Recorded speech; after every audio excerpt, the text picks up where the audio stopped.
Une démission aux allures de séisme politique.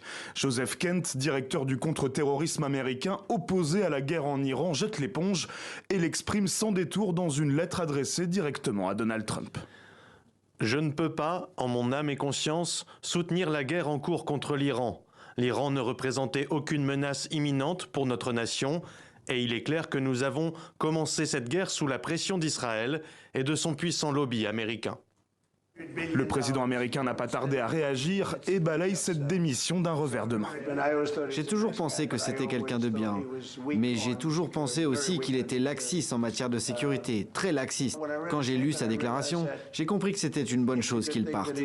C'est pourtant la première défection au sein de l'administration Trump depuis le début de la guerre en Iran.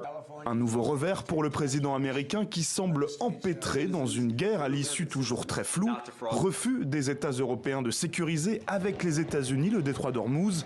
Attaque continue sur les pays du Golfe alliés et inconnue sur l'état de santé du nouveau guide suprême.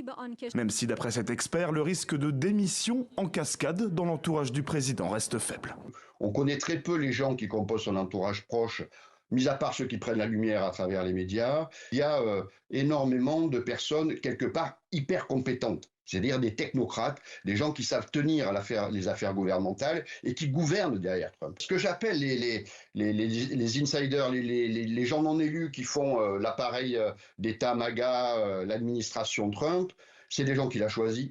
C'est des gens qui ont fait la première campagne et qui ont une expérience de la défaite, qui ne veulent pas la reconnaître et qui sont en grande caractéristique 100% loyales et qui ont peut-être, et ça c'est discuté souvent, des compétences techniques fortes.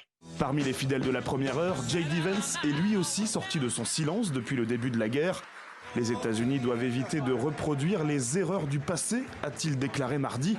Un message explicite qui illustre une parole de plus en plus critique ces dernières heures au sein des rangs républicains.